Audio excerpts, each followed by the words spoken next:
Pessoal, bom dia a todos e todas. Pessoal do segundo 22, nossa aulinha gravada, né? Já que quinta a internet nos prejudicou e hoje vocês têm avaliação, né? Então nós vamos trabalhar hoje duas aulas em uma, né? Já vou gravar as duas aulas juntas para facilitar até a interpretação e o entendimento de vocês aí, onde nós começamos a falar sobre a era Vargas, né? Um tema tão importante, um tema tão claro, né, de ser trabalhado em provas de Enem, provas de vestibular, né, que é o período em que Vargas chega ao poder, primeira fase do governo dele, que é um governo provisório, né, e um segundo momento, que é um governo constitucional de Vargas, né. Nós não entraremos hoje na ditadura varguista. O que nós vamos trabalhar, na verdade, é o primeiro momento em que ele chega ao poder, 30 a 34, né, que é o período provisório de governo dele, moda 4 anos de governo provisório, 4 anos de governo provisório, né?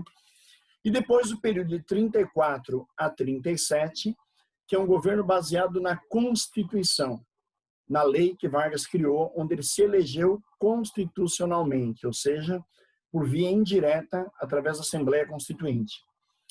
Moda, quanto tempo dura o governo Vargas? O governo Vargas dura 15 anos. Primeira fase do governo que a gente chama de Era Vargas, né? E nós vamos trabalhar, na verdade, os 7 primeiros anos do governo Vargas nessa aula.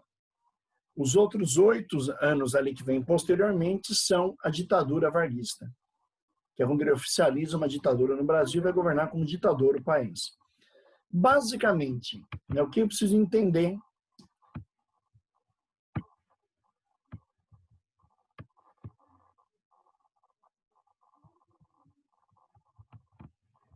Vamos retomar aqui, galera. Retomando.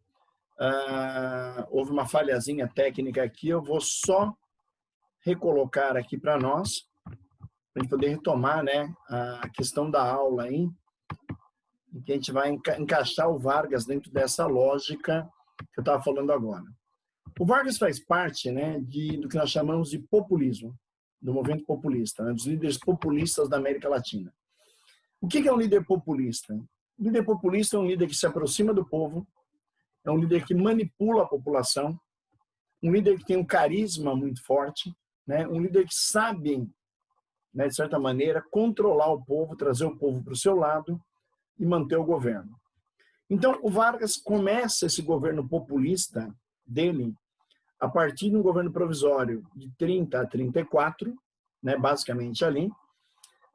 O Vargas chega ao poder derrubando a República Velha, numa revolução em 1930, derruba o presidente Washington Luiz, o último da República Velha, e derruba o candidato eleito Júlio Prestes, né?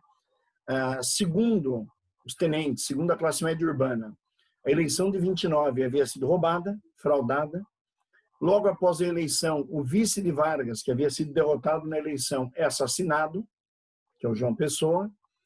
Essa eleição fraudada, essa morte de João Pessoa e essa ânsia dos tenentes da classe média urbana tomarem o país e derrubarem os coronéis, leva Vargas ao poder. O Vargas, ao chegar ao poder, gaúcho, tenente, muito forte, né, politicamente falando, ele começa a mudar o Brasil com medidas de caráter nacionalista, que é uma característica também do populismo, né? Então, qual é a primeira medida que o Vargas toma? Ele vai nacionalizar o trabalho. O que é isso? Primeiro um emprego, primeiro trabalho para quem é brasileiro, para quem nasceu aqui ou foi naturalizado aqui. Depois para o estrangeiro. Então, a primeira regra que o Vargas cria na questão trabalhista é nacionalização do trabalho, primeiro para o trabalhador brasileiro, depois para o trabalhador estrangeiro. Segundo, a criação do Ministério do Trabalho. Então, cria-se o Ministério do Trabalho, cria-se a Justiça do Trabalho, e o Vargas vai caminhar numa linha que nós chamamos de trabalhismo. Ele vai ser o presidente do trabalhismo, o presidente que vai cuidar da massa trabalhadora, o presidente que vai, na verdade, manipular a massa trabalhadora a partir do seu governo ali. Justiça do Trabalho, Ministério do Trabalho, controle trabalhista, uma lógica de Vargas. Muito do que ele vai fazer, galera, presta atenção, ele copia do Mussolini durante o fascismo italiano. Eu vou demonstrar isso durante a aula aí. Bom, estabelece a figura dos interventores estaduais. Então, os governos estaduais não estão na mão de governadores, mas sim de interventores indicados por Vargas. Esse interventor governava o estado durante um período e depois o Vargas rodiziava os interventores, mudando eles de estado. E a cada um ano, aproximadamente, esse interventor saía de um estado e ia para outro. Aí vem a pergunta: por que fazer isso? Por que rodiziar interventores? Por que colocar interventores para ficar trocando, né, de estado durante o governo? Galera, para não criar vínculo. Para que o interventor do Vargas não se vinculasse a um estado e criasse um poder local. O Vargas quer desmontar a ideia do poder local. O Vargas quer desmontar a ideia do poder dos coronéis, que tinham um forte poder local. Ele quer a centralização do poder na mão dele. Então, para ele conseguir a centralização, conseguir o fortalecimento de poder, ele coloca pessoas de confiança em cada estado do Brasil para governar, como interventores, e a cada período de tempo ele troca os interventores de um estado para o outro, não deixando que esse interventor criasse raiz, criasse vínculos com o estado onde ele está governando. Isso quebra o poder local e fortalece o poder do próprio Vargas ali. E estabelece as primeiras leis trabalhistas. Então, ele dá para o trabalhador a jornada de 8 horas, ele dá para o trabalhador a ideia de um salário mínimo.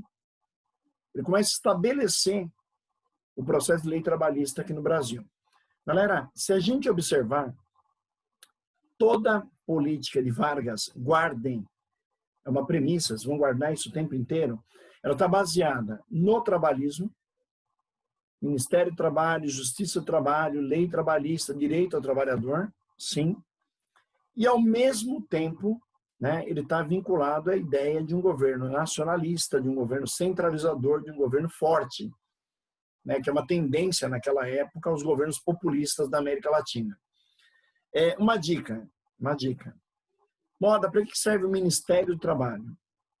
O Ministério do Trabalho e a Justiça do Trabalho servem para conciliar as divergências entre patrões e empregados. Ou seja, o Ministério do Trabalho não defende só o trabalhador, ele defende também o dono da empresa. Então, na hora de uma briga, na hora de uma greve, na hora de um choque entre trabalhador e empresário, o Ministério é um mediador, né? A Justiça do Trabalho é uma mediadora que vai julgar e vai dar um parecer sobre o direito do trabalhador, o direito do empresário. Então, Vargas começa a se configurar, né, daqui a pouco recebe esse apelido, como um pai dos pobres. Ele cuida do trabalhador, mas ele também cuida do empresário. Então, ele vai ser o pai do pobre e a mãe do rico. Esse apelido, pai dos pobres e mãe dos ricos, configura essa ligação do Vargas, né, que ele faz a ponte com a Justiça do Trabalho, com o Ministério do Trabalho, entre trabalhador e dono de empresa, né? Então, muito interessante isso. E uma dica muito importante. As primeiras leis trabalhistas e depois, na Constituição, a lei trabalhista, ela só atinge o trabalhador urbano. Só o trabalhador urbano. As relações trabalhistas no campo são intocáveis. Por quê? Que Vargas acabou de derrubar a República Velha, Vargas está implantando o seu governo, ele não vai mexer no campo, ele não vai mexer com o poder da elite agrária sobre a população rural para não criar mais problemas para ele. Então ele faz uma lei trabalhista para o operário, faz uma lei trabalhista para o trabalhador urbano, mas essa lei trabalhista não atinge o trabalhador rural. A relação do trabalhador rural é com o dono da fazenda, ele vai ter que negociar, ele vai ter que conversar lá. Galera, isso é uma forma do Vargas não se indispor mais ainda com a elite agrária que ele acabou de derrubar do poder na Revolução de 30. Perfeito? Bom, em 1932, 2 anos depois do golpe, São Paulo, que havia perdido o poder, né, Washington Luiz havia sido derrubado, Júlio Prestes, o candidato paulista, né, que foi eleito, não conseguiu assumir devido à Revolução. São Paulo exige que Vargas faça uma nova Constituição. São Paulo exige que Vargas coloque um interventor paulista em São Paulo. São Paulo exige eleições. Na verdade, o que São Paulo queria era retomar o poder.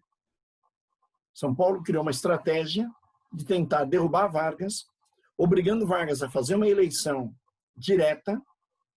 São Paulo poderia participar da eleição e talvez ganhar essa eleição.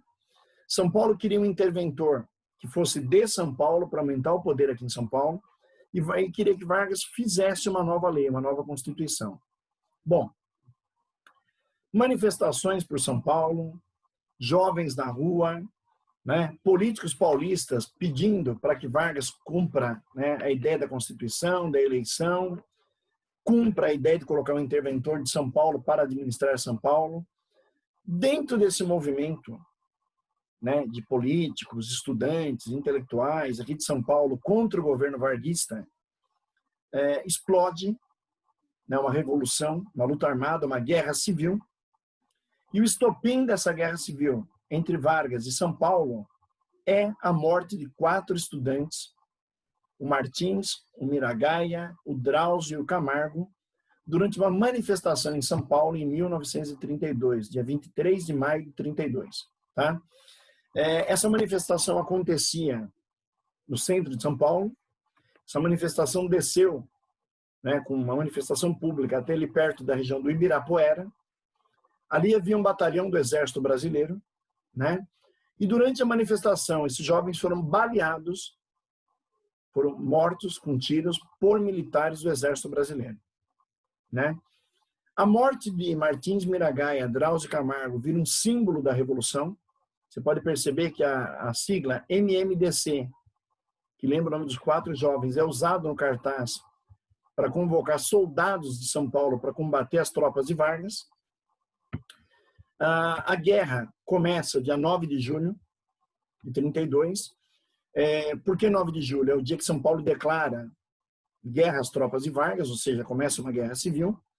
O Exército Paulista é formado por militares de São Paulo, pela Polícia de São Paulo, por pessoas que se alistaram para lutar por São Paulo e derrubar Vargas do poder.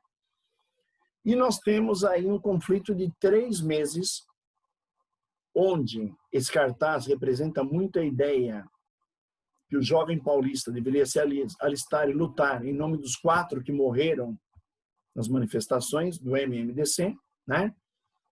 E que São Paulo tentaria, nesse momento, derrubar Vargas do poder. Galera, muito difícil porque Vargas tinha tropas federais na mão, tinha apoio de estados como Minas Gerais, Bahia, Rio de Janeiro, Rio Grande do Sul, ao lado dele ali, que era a antiga Aliança Liberal, né? E essa guerra de 3 meses vai o quê? Comprometer a história de São Paulo, a história da luta paulista ali. Bom, durante 3 meses de guerra, nós vamos ter uma guerra de trincheiras no interior de São Paulo. É interessante, é o mesmo modelo de guerra da Primeira Guerra Mundial, né, vai acontecer aqui. São Paulo lutou ferozmente por 3 meses e acabou sendo derrotado. Uma coisa muito interessante da gente lembrar, nessa Revolução de 32, em que São Paulo, né, se rebelou contra Vargas e foi para uma guerra, é que, em determinado momento, São Paulo ficou isolado, cercado por tropas por todos os lados ali. Aqui no interior de São Paulo, haviam as trincheiras e as lutas armadas, né, entre varguistas e paulistas. E quando a munição de São Paulo acabou, né, quando não havia mais forma de lutar, São Paulo usou de um artifício muito interessante, que era a matraca. Gente, o que é a matraca? A matraca era uma caixa de madeira, tinha um elemento que girava dentro dessa caixa, uma espátula de madeira que batia dentro da caixa, e conforme aquilo era girado, aquilo fazia um barulho que lembrava muito tiros de uma metralhadora.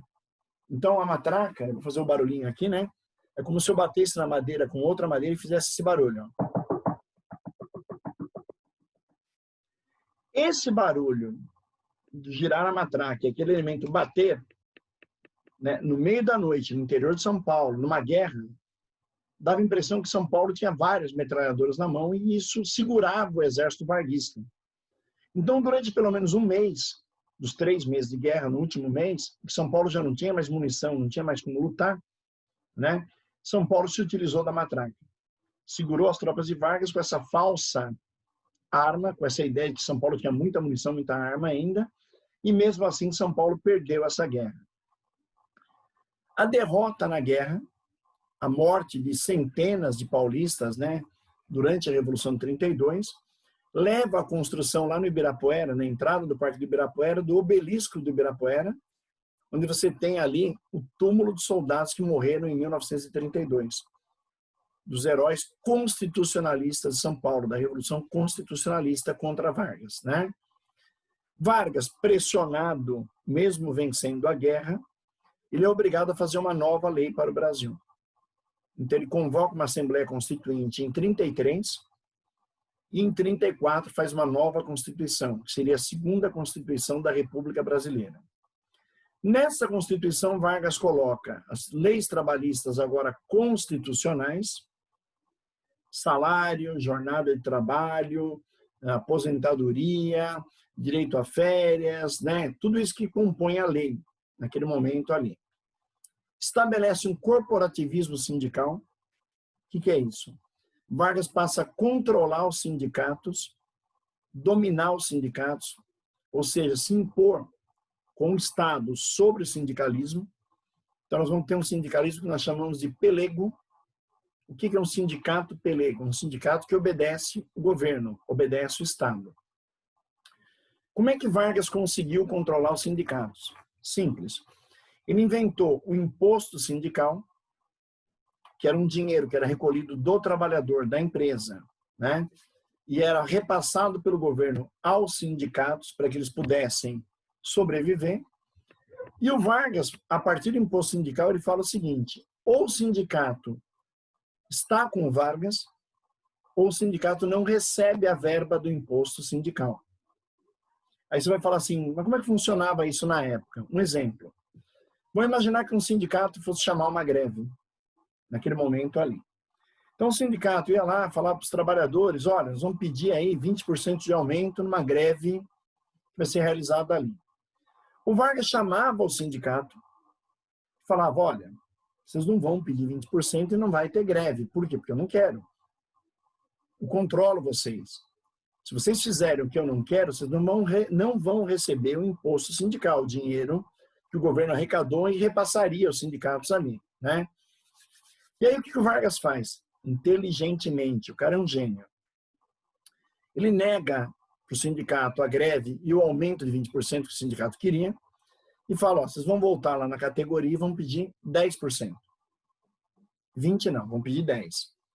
Os sindicalistas iam lá, manipulados pelo Vargas, voltavam na categoria e falavam, gente, nós vamos pedir só 10% de aumento, é mais coerente, né? Toda aquela lábia para obedecer o Vargas naquele momento ali.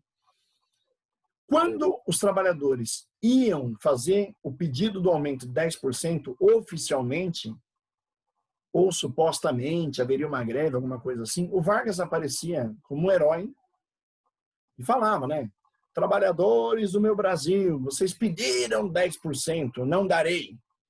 Eu, presidente, darei 20%.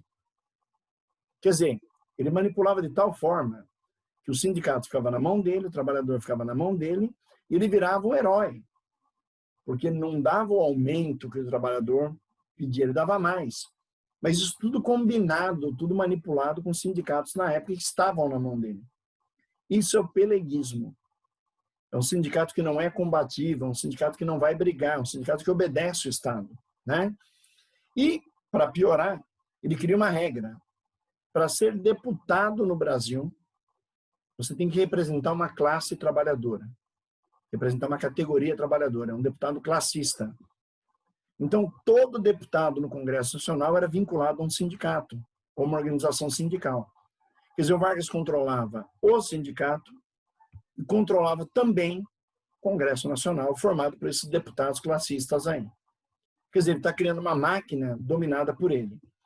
Moda, de onde ele tirou todas essas ideias? São geniais para você manipular e controlar o trabalhador, controlar o sindicato, controlar o povo, né? Ele copia tudo isso da Carta de Lavoro, que é a Constituição italiana daquela época, feita por Benito Mussolini. Ou seja, ele copia isso do fascismo italiano. Então, Vargas traz essa ideia baseada nas ideias do fascismo italiano. copiando a Carta de Lavoro, que é a Carta de Trabalho italiana, né?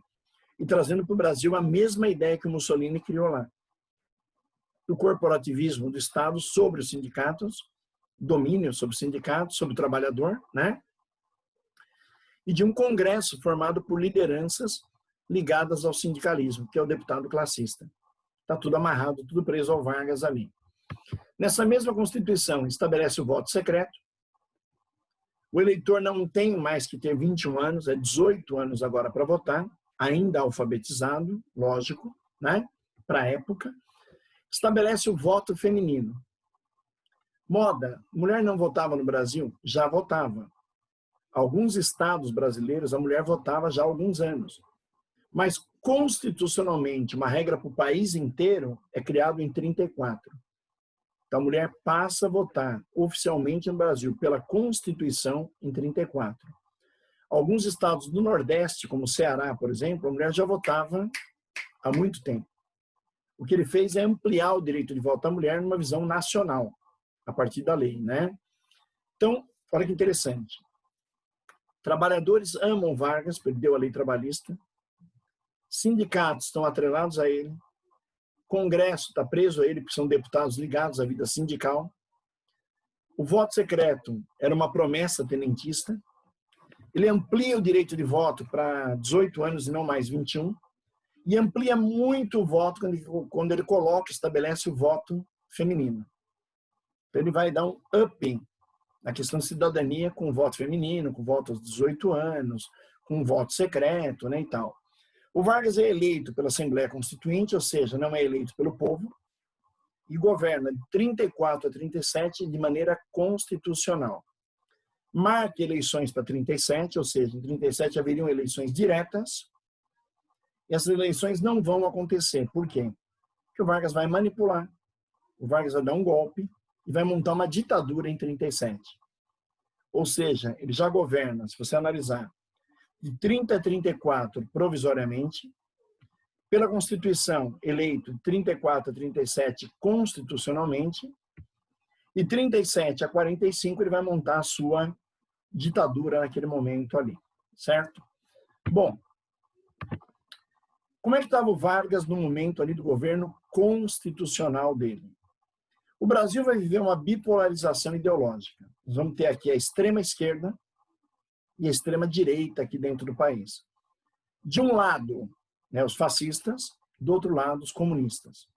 Galera, isso é o que ocorria, o que existia na Europa naquela época, né? Não está diferente do continente europeu, que antes da Segunda Guerra Mundial se dividiu entre o fascismo e o comunismo. Vocês vão perceber isso nas aulas que nós vamos ver na frente 2, discutindo Hitler, Mussolini, Stalin, que nós já vimos, né, na União Soviética ali. Bom, quem era a extrema-direita brasileira? A AIB, Ação Integralista Brasileira, ou simplesmente os integralistas, tá? Eles eram fascistas, usavam um uniforme verde, um uniforme verde-oliva, caracterizava o fascismo aqui da AIB, tinha um lema, que era o lema de Deus, Pátria e Família, que era extremamente conservador. Então, o que valia para os fascistas? Deus, a pátria e a família. Né? Essa é uma visão bem conservadorista, bem da extrema-direita, bem copiando os modelos europeus da época. Né? Usavam um símbolo sigma, que está aqui na bandeira integralista, que é aquele Ezinho, né? De lado, que na matemática significa somatória. Então, os integralistas falavam que o sigma somava, unia eles ali, né? E o líder era um escritor, né? Um cara que gostava de escrever, publicar textos, né? Fascistas, integralistas, que era o Plínio Salgado, né? Esse Plínio Salgado tem uma aparência bastante interessante, né? Cabelinho preto de lado, um bigodinho centralizado, lembrando muito um líder nazista alemão, que vocês sabem quem é, né? Então, esses caras eram, né, a extrema-direita brasileira, né? Antidemocrática, anticomunista, tudo que você pode imaginar ligado àquelas ideias europeias ali. Do outro lado, nós temos a Aliança Nacional Libertadora, né, formada por democratas, por socialistas, comunistas ali. Tinha uma ligação ANL com a União Soviética. então tinha interesse e posturas ligadas à União Soviética, né? Era antifascista, ou seja, inimiga da AIB, havia um choque ali. E o líder era aquele tenente da Marcha dos 24.000 quilômetros, que virou comunista lá na Bolívia, que era o Luiz Carlos Prestes, né? Então nós temos, de um lado, o fascismo, e aqui tem uma coisa interessante, né? O Brasil precisa de você, fora do integralismo não há nacionalismo, né? Um grupo nacionalista muito forte, fascista aqui. E do outro lado, um cartaz da Aliança Nacional Libertadora, que era um cartaz que era ligado ao movimento socialista, ao movimento comunista aqui no Brasil, né? Então nós temos aí dois grupos que bipolarizam a política brasileira. Alguém vai falar assim, com quem Vargas mais se aproxima? Galera, Vargas, você pode falar que o Vargas, com a postura fascista dele, copiando lá Mussolini, ele ficaria muito perto da AIB, dos integralistas, né, dos fascistas, dos camisas verdes aqui no Brasil, né?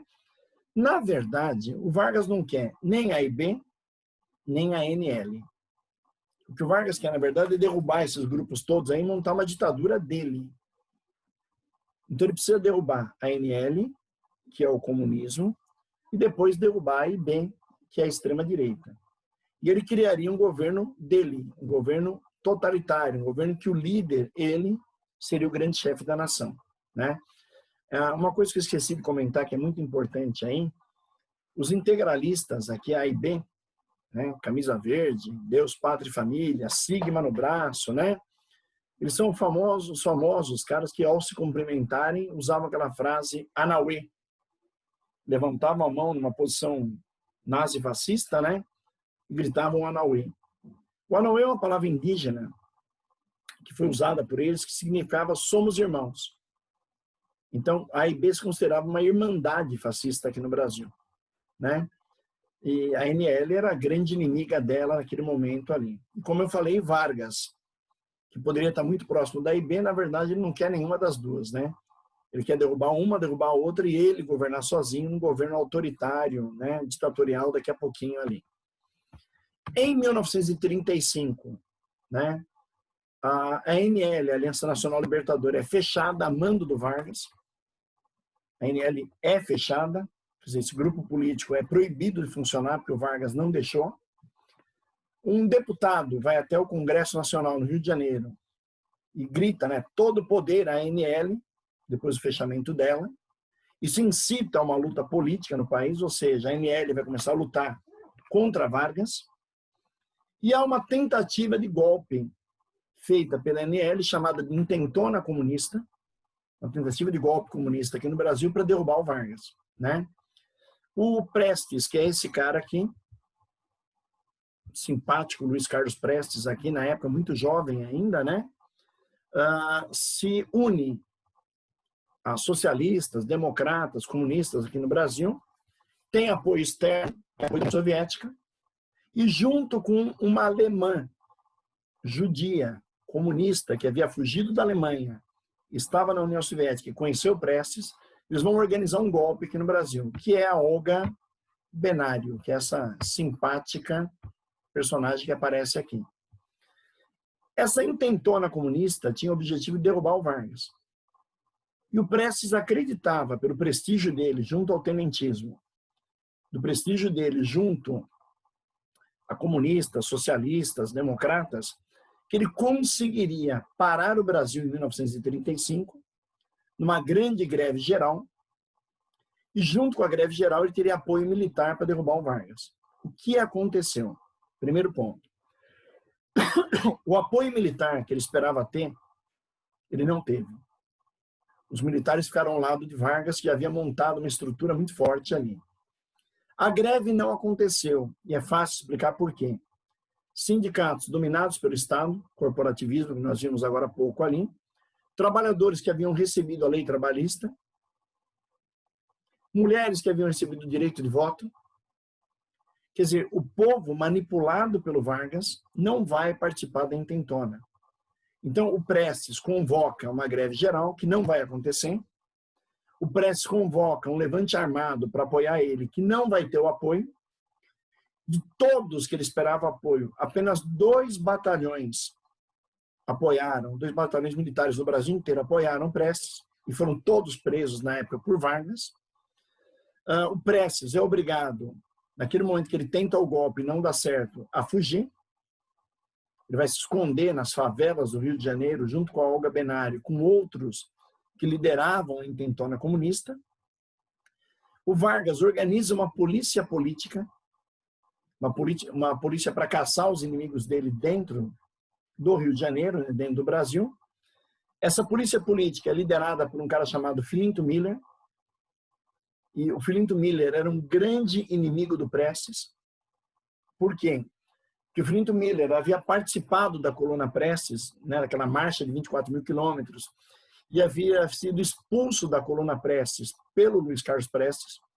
Ele havia cometido erros durante a coluna, havia feito coisas que o Prestes considerava ruins, irregulares.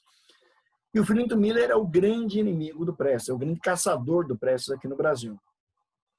O Prestes é preso, junto com várias lideranças da Aliança Nacional Libertadora.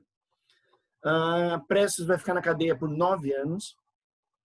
Ele vai ser preso em 1936 e só vai ser libertado em 1945. Ele é um preso político do Vargas aqui no Brasil. E a Olga Benário, que durante a intentona, durante o movimento ali, se tornou mulher do Prestes naquele período ali, ela estava grávida, né? O Vargas manda prender a Olga Benário, que é uma alemã judia comunista, e deporta a Olga Benário com vários outros estrangeiros, né, para a Alemanha nazista. Essa personagem, que é a Olga Benário, é levada para um hospital nazista. Tem que lembrar que ela é judia e comunista dentro do regime do Hitler, ou seja, tudo que o Hitler odiava, né? Ela vai ter uma filha do Prestes que vai nascer numa cadeia nazista, no hospital militar nazista. Após o nascimento da menina, da criança, né, que vai ganhar o nome de Anita Benário Prestes, né, a família do Prestes vai entrar com uma ação junto à Cruz Vermelha Internacional, na época do nazismo, aquela coisa e tal, e a mãe do Prestes consegue tirar essa criança da Alemanha nazista, trazer para o Brasil.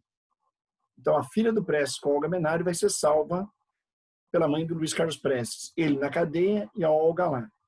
A Olga, após, né, ter a filha tirada, ainda no hospital nazista, ela é levada para um campo de concentração na Alemanha.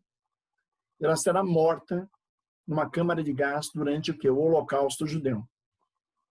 Essa história do Prestes, essa história da Olga, essa história da intentona comunista, virou um livro, né, muito interessante, contando a história da intentona, da ligação do Prestes com o comunismo, de Olga Benário, até a morte da Olga Benário na Alemanha nazista, né? É um livro do Fernando de Moraes, que é um grande escritor aqui de São Paulo. E esse livro virou um filme chamado Olga, né? Eu recomendo que vocês assistam esse filme para poder interpretar a Era Vargas, a intentona comunista, aquela coisa e tal. E numa das cenas, vou dar um spoilerzinho do filme aí, numa das cenas do filme, a Olga vai ser deportada para a Alemanha nazista, ela é colocada num navio espanhol. Aí alguém vai falar assim, por que um navio espanhol? Porque o general Franco, que era o grande fascista espanhol, era aliado do Hitler, né? E esse navio espanhol leva a Olga até a Europa, e depois a Olga é encaminhada para um hospital, onde ela vai ter a filha, e depois um campo de concentração nazista, onde ela vai morrer.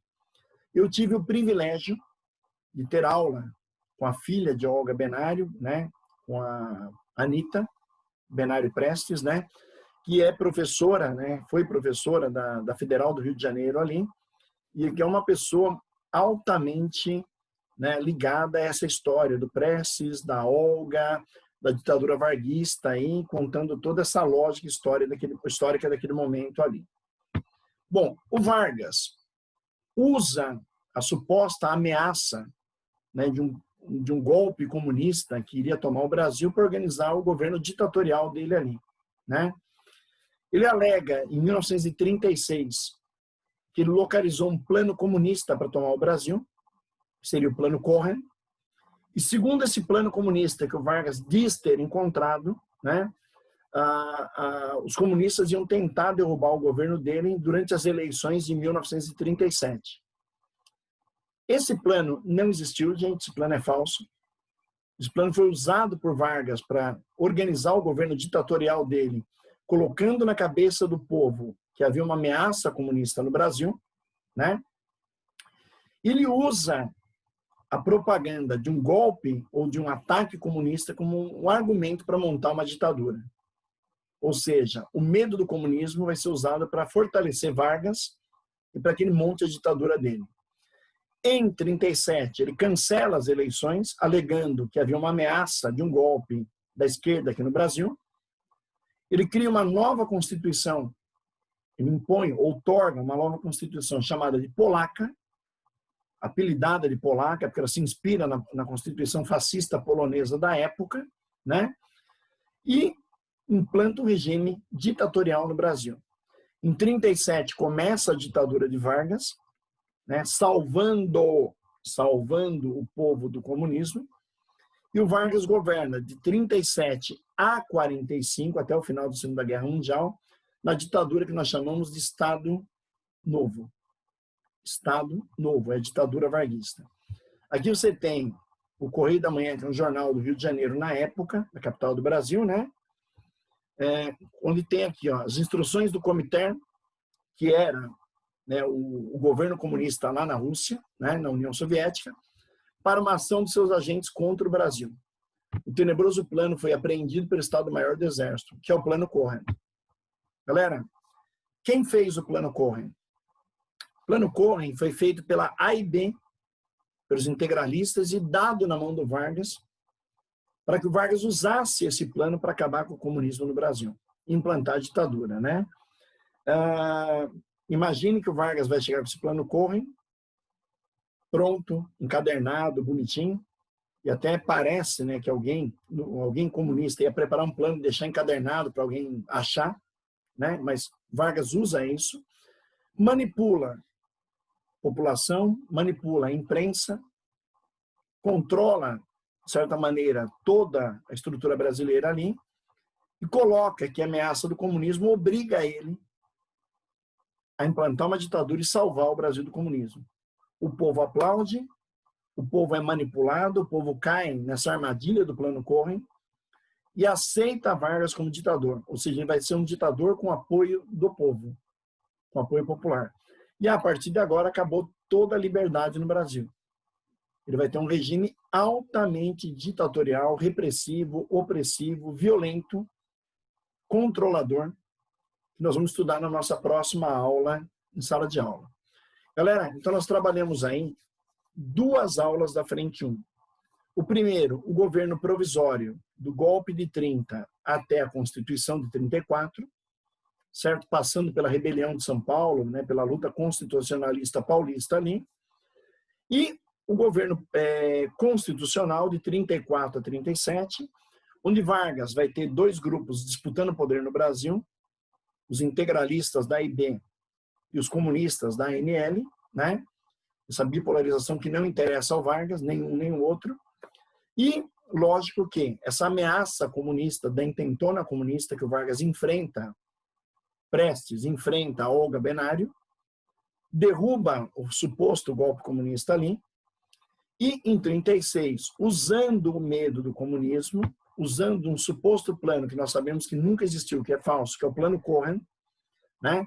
Ele cria na população um medo de um possível ataque comunista ao Brasil e usa esse ataque comunista para montar a sua ditadura. Ou seja, o medo do comunismo é usado para amedrontar a população, né? Galera, encerrando essas 2 aulas, você começa a entender como é que Vargas montará, estabelecerá, criará sua ditadura no Brasil a partir de 37, que é a nossa próxima aulinha, né? Discutindo a estrutura da ditadura varguista, depois discutindo a entrada do Brasil na Segunda Guerra Mundial e entendendo como é que Vargas cai no final da Guerra Mundial, como caiu Hitler, como caiu Mussolini, como caíram os ditadores europeus, né? Os ditadores da Europa caem e o ditador do Brasil vai cair junto, né? Então nós vamos fazer um paralelo, uma análise de tudo isso daí, tá bom? Agradeço a atenção de vocês, tá? estudem a aula, repitam ela, assistam novamente, tirem as dúvidas depois comigo, nós caminhamos com a matéria tranquilamente. Estamos repondo a aula de quinta-feira, que nós tivemos problema com a internet, né, na aula passada, e a aula de sexta-feira, que vocês têm a prova, tem o trabalho de responder as questões aí da multidisciplinar, tá bom? Um abraço para todo mundo, beijo no coração de vocês e até a nossa próxima aulinha. Um abraço, gente. Tchau, tchau.